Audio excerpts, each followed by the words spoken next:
Good morning and welcome all to our Grand Classes Luncheon and to the annual meeting of the Alumni Association of Case Western Reserve University. I'm Dan Clancy. I am in the university's alumni office, and it is my pleasure to welcome back all of you to the campus, but particularly to all of the members of the Grand Classes. That means those who have graduated 50 or more years ago from our university.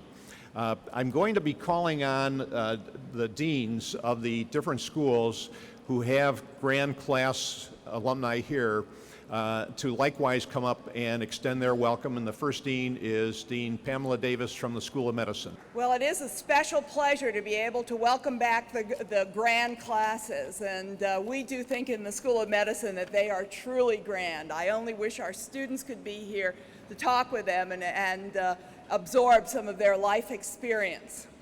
I'd like to ask the members of the Grand Classes from the School of Medicine from 1958 and before, mostly seated on this side of the room, I believe, to please stand and be recognized.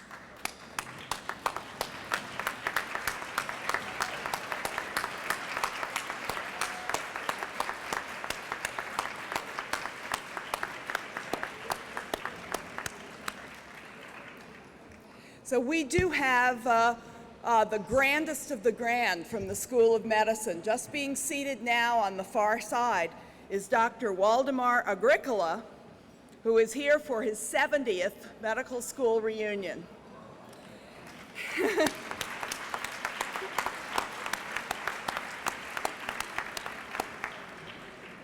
He was known to everyone in Newcomers Town as Doc. His practice involved every specialty, from doing appendectomies to setting broken bones. He has delivered 2,711 babies, of whom 284 were second generation, babies of babies, and 4 were third generation, babies of babies of babies. So he has had a remarkable career and a remarkable impact on his town in Ohio, and we're proud that you are the ambassador for Case Western Reserve in Newcomers Town, Ohio. Thank you, Dr. Agricola. You're terrific.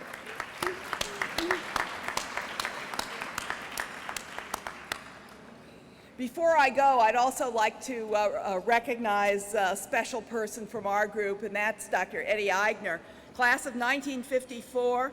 He is a devoted alum of the School of Medicine and president of our Medical Alumni Association for 2 terms. He is finally giving up the gavel today to Norty Greenberger. But he has been a stalwart, and he has seen us through the accession of the exciting accession of President Snyder to the presidency of Case Western Reserve, very exciting. The reinstitution of the Sunburst, and the fat surfer hopping the train for the coast. Thank you very much, and have a great luncheon.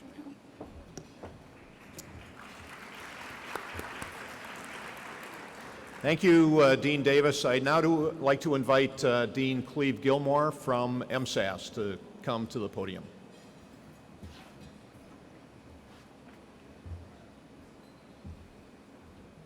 Well, it is my pleasure to welcome all alumni here. I do represent the Mandel School of Applied Social Sciences. For our older alumni at the School of Applied Social Sciences, I know they'd like that to be recognized. I would like to recognize those individuals from the Grand Classes, if they would please stand and be recognized. Okay. Well, actually, yep, there we go. Good. And Dean Davis, it is remarkable that you do have an alum from 70 years ago, but we have an alum that's here from the class of 1928. And I would like to recognize Mrs. Ella Mae Johnson, who will soon be turning 104 years of age.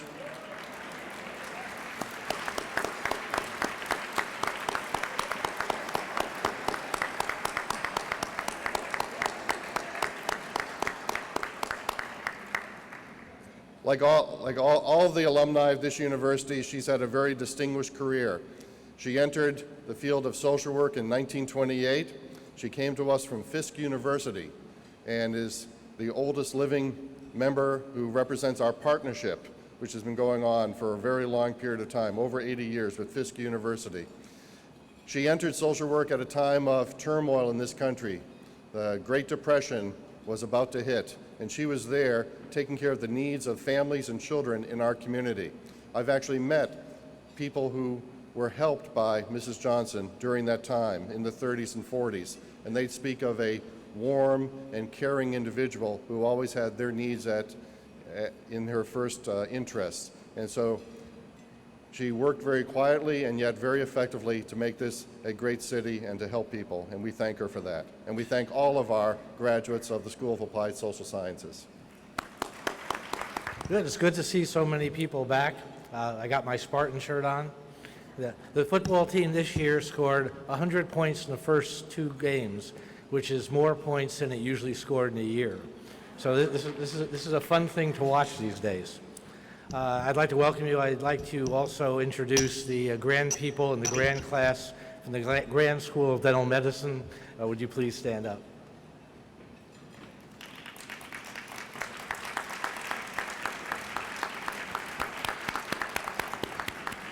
Thank you very much. It's an enormous pleasure to be here. It's an enormous pleasure getting to renew friendships with many of you, and I'm enjoying the opportunity to meet a number of you that I haven't met before. It's my great pleasure on behalf of the College of Arts and Sciences to welcome all alumni.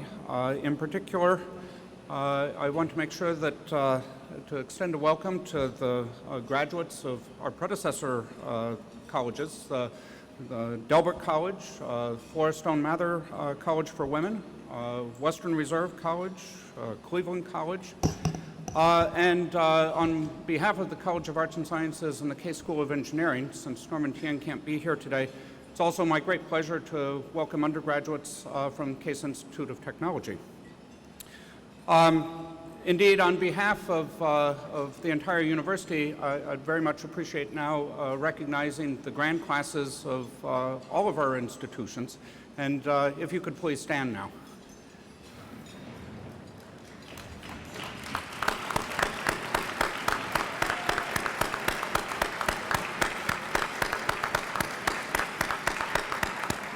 I'd also like to recognize several of our university's leadership team. We have one trustee here, David Hunt. David, if you'd please stand.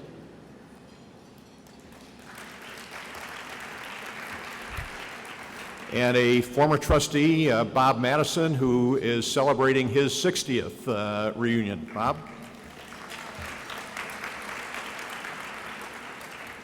Our president, Barbara Snyder, is here, and you'll be hearing more from her later. But it's my pleasure to introduce our new provost, Bud Bazelak. Bud.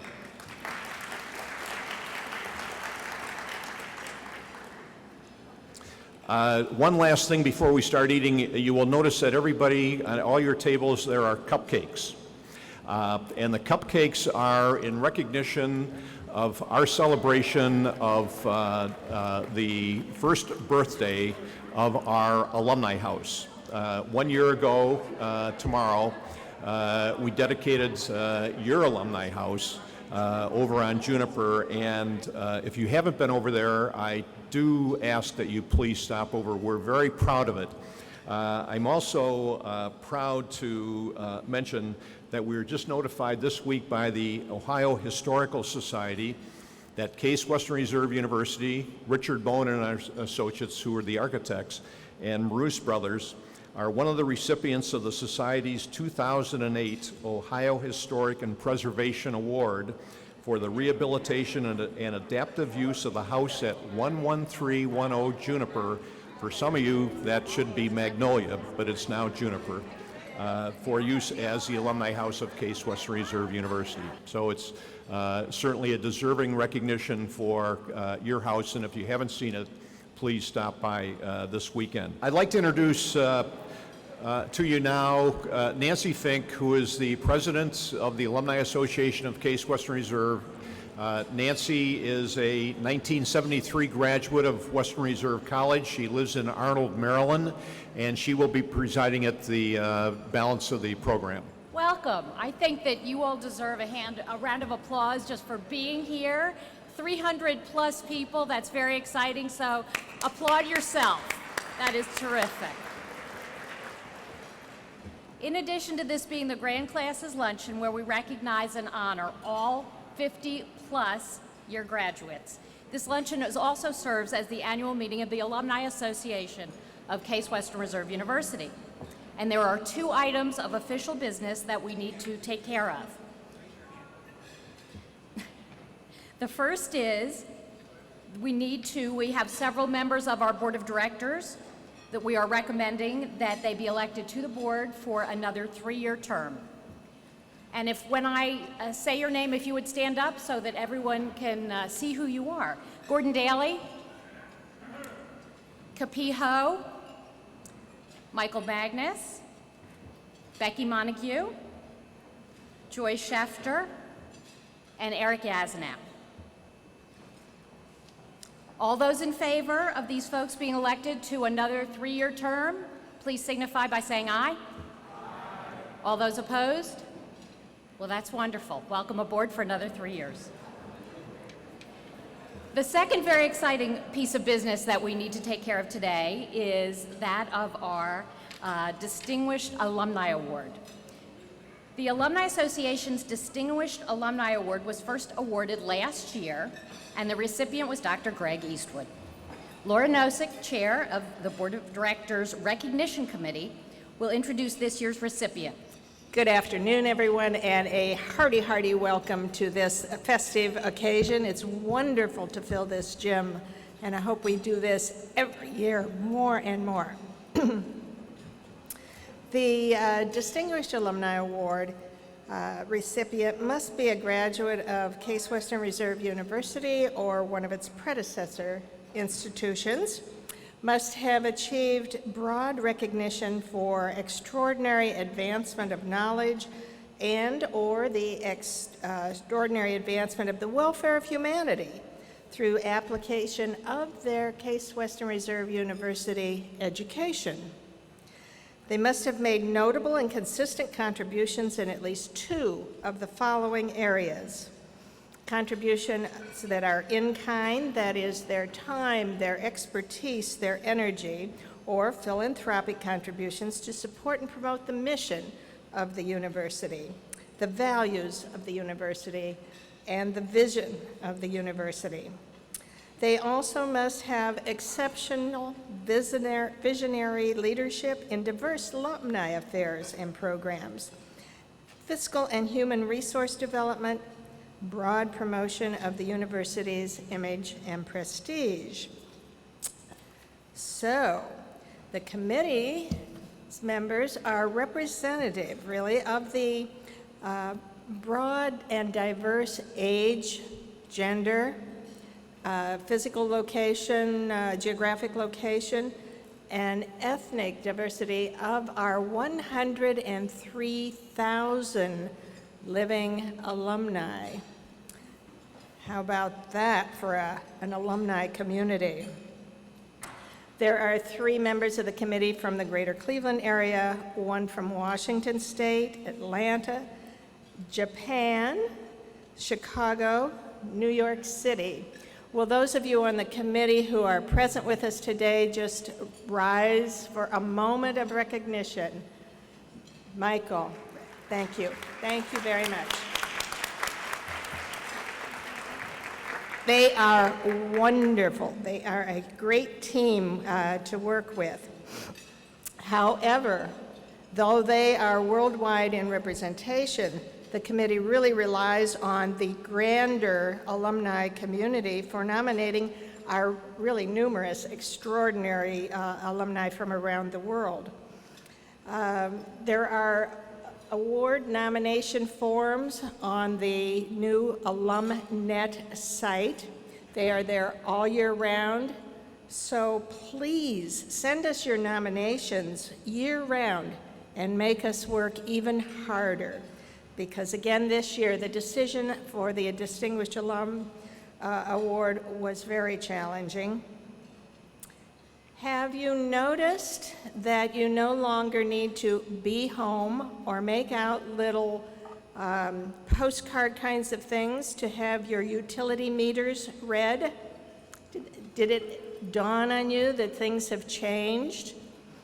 Well, the gentleman who developed the technology for remote sensors and the process for reading from remote sites those little meters in your house just happens to be a 1969 graduate of our School of Engineering. He also owns the patent for that process. He also happens to be a very generous alum who has given unstintingly of his expertise, his mentoring, his guidance to the students at our School of Engineering for many years. The Sears Undergraduate Design Laboratory was introduced to the public on November 1st of 2006. It is indeed my great, great pleasure to award the 2008 Distinguished Alumni Award to Larry H. Sears. Will you join me up here, please?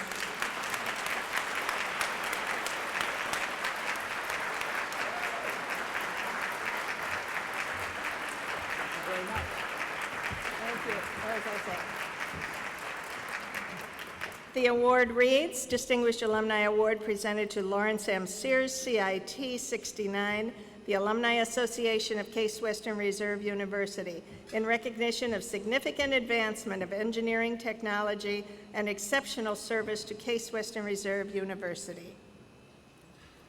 All yours. I think he would like a photo op.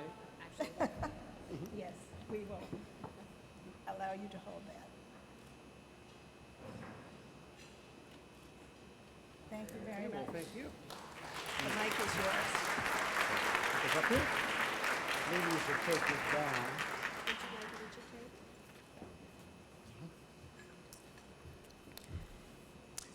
As I was walking over here from the parking lot over there, I passed over the transition from the Case side to the Western Reserve side, and I was thinking that almost exactly 40 years ago, there was a period of great controversy and discussion and publicity, because that's, of course, when the merger of the institutions took place. It's a little-known fact that the real reason for the merger was, of course, so that Case guys could meet Reserve girls. It didn't work very well, but I managed to meet a wonderful Mather student, and we merged. But with all the controversy then about that merger, it was actually a period of great hope. I remember there was a photograph in an article in Time magazine of President Morris with Crawford Hall, I believe it was, in the background, and he had expressed the hope that this would become the Harvard of the Midwest. So that was really a pretty exciting time. Several years ago, we were confronted with a similar period. There was a lot of controversy and discussion and publicity about events that were happening at the university. So I started to think about those, and again, there were a lot of similarities and a lot of things that were going on that became apparent to the community, and the university definitely faced some challenges. Fortunately, I can stand here today with all of you, I think, and express great confidence and great pride that we're moving forward and we're going past that period.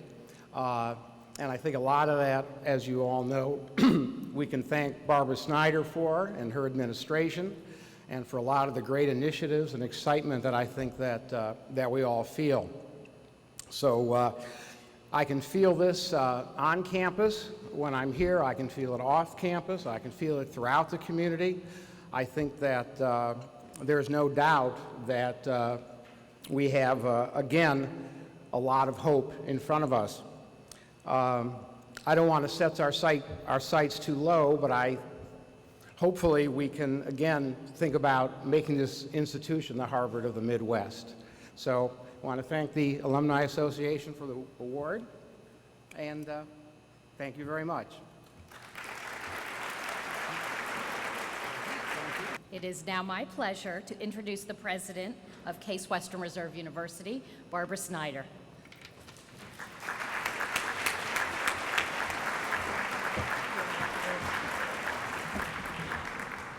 Thank you, Nancy, and thanks to all of you for coming today.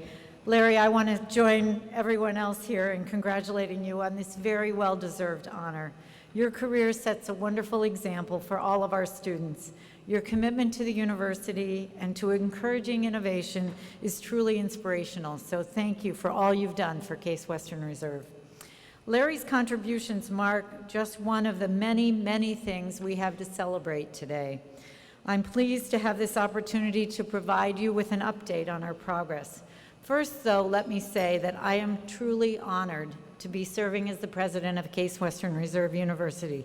Before arriving in 2007, I recognized this institution's impressive academic reputation. And as I've come to know better our faculty and students over these past months, I can say without a doubt that our reputation actually understates the truth. What I didn't even begin to fully appreciate when I was a few miles away down the road was just how passionate our graduates are about this university and how much they want it to succeed. But I learned that everywhere I went this year. I visited nearly 36 alumni chapters across the country and a couple across the globe, went to a couple in Asia.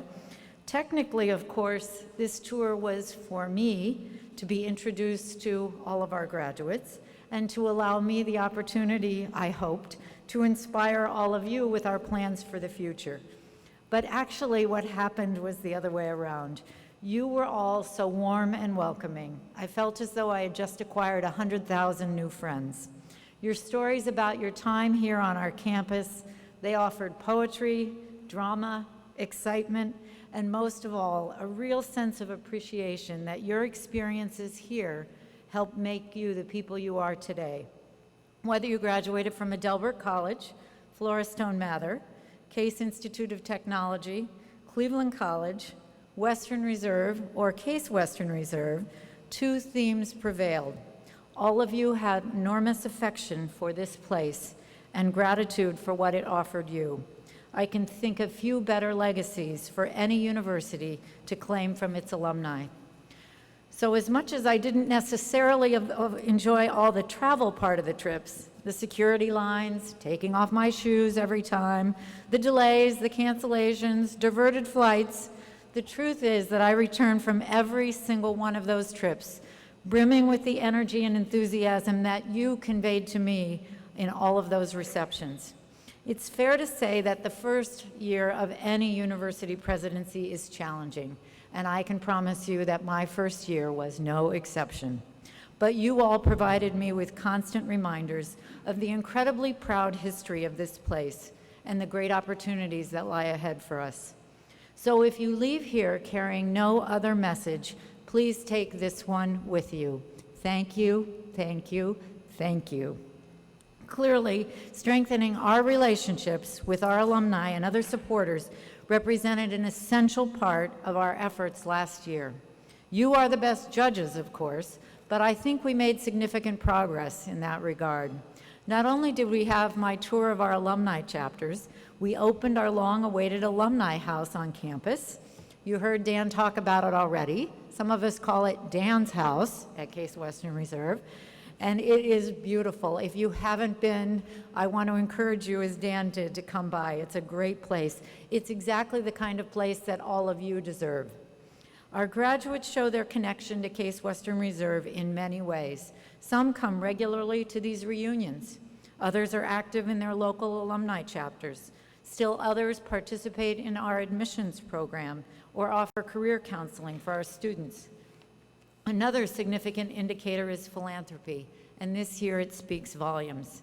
For 2007-2008, the university raised $103 million, an increase of nearly 50% over the previous year, and one of the largest totals in our history.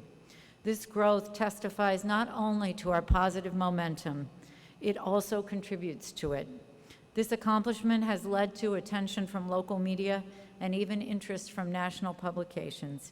It represents a tangible symbol of a place people view as a worthwhile investment, a place that's on the move and is poised to reach even greater heights. As you know, everyone loves a winner. Invariably, they want to learn more about what contributed to this change. And then as they learn more about Case Western Reserve University, they too want to be part of its advancement. To all of you here today who contributed to our achievements, you have our greatest gratitude. Know that you have helped lay the foundation for great things ahead. Last year at this luncheon, I spoke to you about how important it is for universities to have a clear sense of direction. It's wonderful to putter along aimlessly on a weekend afternoon, but if you really want to get somewhere, you have to have a roadmap. It tells you where you're going to go, and also, of course, tells you where you're not going to go.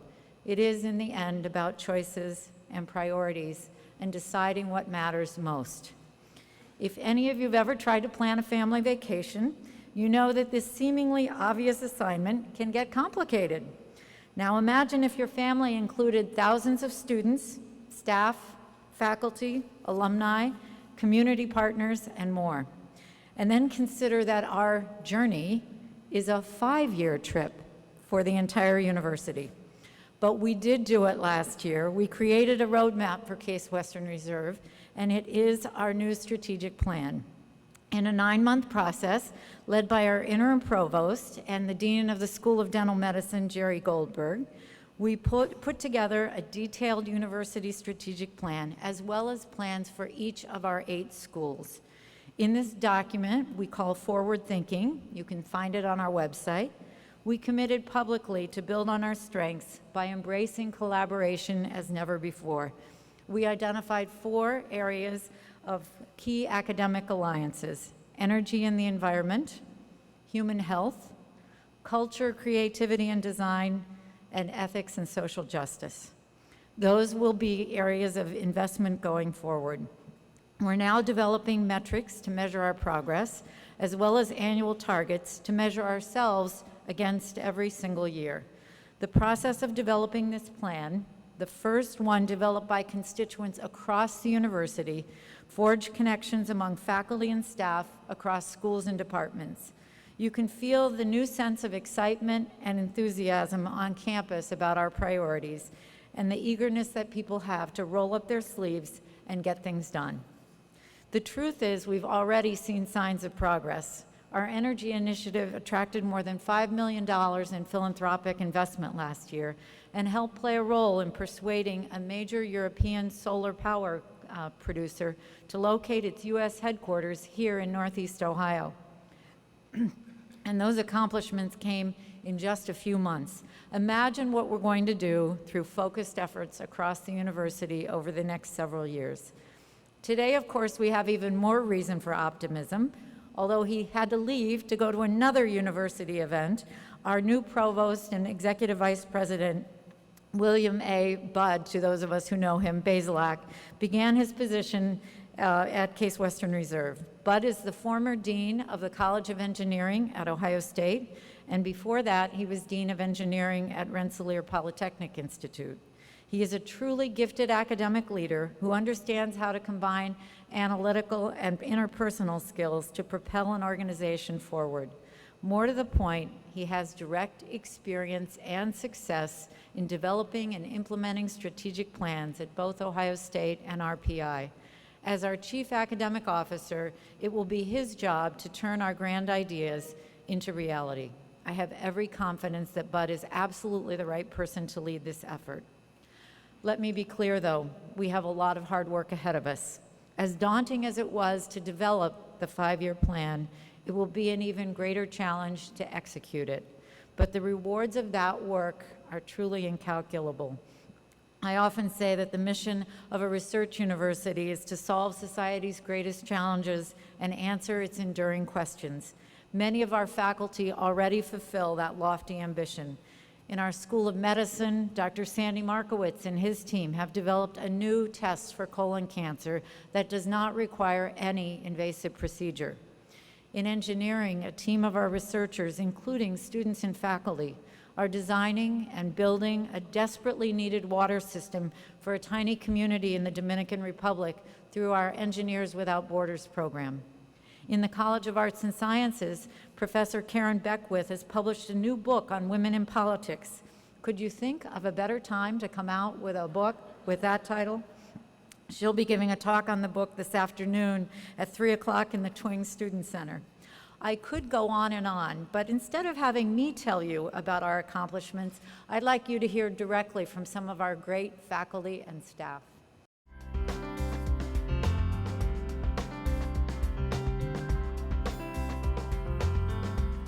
Hello, I'm Dr. Mark Hans, Chairman of the Department of Orthodontics at Case Western Reserve University School of Dental Medicine. The dental school is proud to be creating smiles across the miles at our new orthodontic clinic in downtown Shanghai. Through a partnership with Zhongtong University, our American clinic offers quality orthodontic care to Chinese families and the international business community. This unique partnership is the first of its kind in China, filling a critical niche in the developing global community. Hi, I'm Jackie Lipton, Professor of Law and the Associate Director of the Frederick K. Cox International Law Centre here at the Case Western Reserve University School of Law. Our international law programs are recognised as amongst the very best. In August of 2005, we established the Case Abroad at Home program. Each year, legal experts from around the world come to teach innovative mini-courses. This semester, we hosted distinguished faculty from Ireland, Australia, Nova Scotia and Italy, and they shared their worldly insights with our students. Case Abroad at Home enriches our curriculum and helps make Case Western Reserve University a preeminent place to engage in global legal studies. Greetings from the School of Engineering. I'm Stuart Rowan. And I'm Chris Vader. Stuart and I are part of an interdisciplinary research team that has developed a new family of mechanically adaptive polymers. These new polymers can change from a hard to a soft plastic, and vice versa, in a matter of seconds when exposed to a chemical stimulus. The inspiration for the design of these new materials came from a rather strange place, the sea cucumber. These creatures can quickly change the stiffness of their skin to adapt to their surroundings. By mimicking nature's design, we created materials that exhibit a similar behavior. Their adaptable properties seem to be useful for many applications. Together with our colleagues Dustin Tyler and Jeff Capadona, we're currently exploring their use as brain implants. We think that the adaptive nature of these materials will help to avoid rejection by the body. Hi, I'm Letitia James, and I'm the Director for the Center for Community Partnerships at Case Western Reserve University. Many people are unaware of the positive impact that Case Western Reserve University plays in the community every day. As a campus, we coordinate over 500 programs with nearly 600 community partners, and we invest nearly 400,000 hours of volunteer service each year. Our programs not only impact 9 local school districts, but 29 international countries as well. From our National Youth Sports Program to Case for Community Day, together we're making a positive difference in the community. I'm Chris Palczewski, Chair of the Department of Pharmacology at the School of Medicine. We know that certain types of blindness are inherited. One cause of the disease known as Leber congenital amaurosis is due to the loss of an enzyme required for the eye to detect light. Our work with animal models with this disease suggests that there are 2 possible ways of treating this condition. The first video demonstrates the pupillary light responses in the left eye as an effect of an oral treatment with 9-cis-retinol acetate. The second video shows the increased sensitivity to light as a result of the intraocular injection of the virus carrying the missing gene. Our research indicates that this treatment, both orally and through gene transfer, show great potential toward ending blindness in Leber congenital amaurosis patients. I'm Lee Thompson from the College of Arts and Sciences. Over the last 8 months, faculty, staff, and students worked closely to develop a strategic plan for the college. Along the way, we rediscovered who we are as we decided who we want to be. The strength and breadth of the college lies in our scholarship, our research, and our creative endeavors. From our unique Theater MFA program in collaboration with the Cleveland Playhouse, to our Baker Nord Center's exploration of culture, creativity, and design, from our study of the universe through our participation in the Mercury mission and our research programs in cosmology and astrophysics, to our basic science and applied research on social inequality and human health in our own backyards and around the world. We are the core of the university, and we are energized and excited about the future. I'm Fred Colopy, a professor of information systems in the Weatherhead School of Management. Under the umbrella Managing as Designing, we've been conducting research aimed at understanding how the knowledge of great designers could be used to enhance the training of great managers. Working with designers in areas such as architecture, industrial design, graphic design, theater, and the arts, we've identified attitudes, techniques, and perspectives that can readily be applied to improving how we manage organizations and society. Hello, I'm Shirley Moore, Professor of Nursing and Director of the SMART Center at the Francis Payne Bolton School of Nursing. The SMART Center is one of only 2 NIH-funded centers in the country designed to develop and disseminate knowledge related to self-management of health. The SMART Center integrates several disciplines across the university, including nursing, medicine, economics, psychology, engineering, and social work. The SMART Center aims to reinvent traditional healthcare by building the science of self-management. What is self-management? It's helping people to take a proactive role in their healthcare, to become better informed about their conditions, and engaged in shared decision-making about actions to support healthier living. The SMART Center is a national leader in self-management research and dissemination, advancing the way for individuals and their healthcare providers to become true partners in care. Hi, my name is Mark Joseph, and I'm an assistant professor at the Mandel School of Applied Social Sciences, which is our graduate school of social work here at Case Western Reserve. A pressing issue that we face as a society, and right here in our city of Cleveland, is how to decrease persistent poverty. Research has shown that one key factor is continued high levels of segregation by race and by class. My research focuses on the possibilities and the limitations of a strategy called mixed income housing, which is being implemented across the U.S., over in Western Europe, and also right here in the Tremont neighborhood of Cleveland. So far, we're learning that it is possible to attract people from a wide variety of socioeconomic backgrounds to live together in the same housing development. The question now remains, is it possible to build community within that housing complex? You've seen some fantastic work of Case Western Reserve University faculty. Now it's time to highlight a very special staff member. I'm Suzette Williamson with the Institute for Management and Engineering. The MEM program is privileged to have Ms. Ramona David as our admissions and program manager.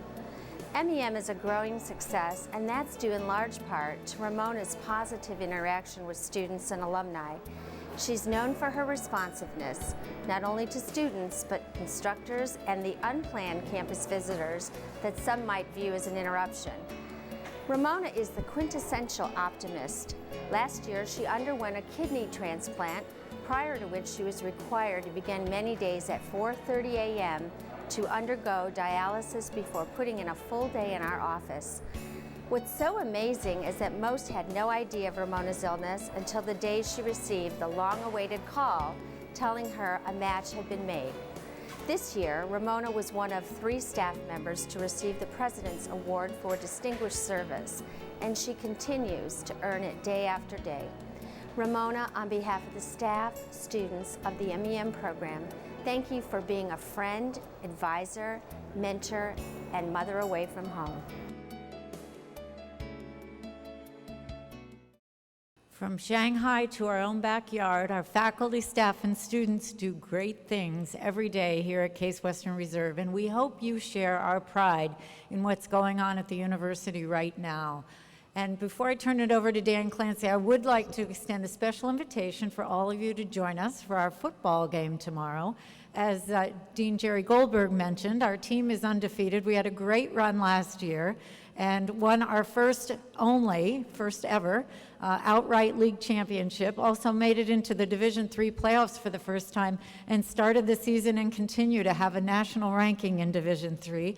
Our football players, like all of our student athletes, are both great students and great athletes, so we invite you to join us for what we hope will be another in our string of victories tomorrow afternoon. I think you can see there are a lot of exciting things going on at your alma mater, and we're moving ahead. And congratulations again to Larry Sears on well-deserved recipient of this award. I have several announcements to make before we depart.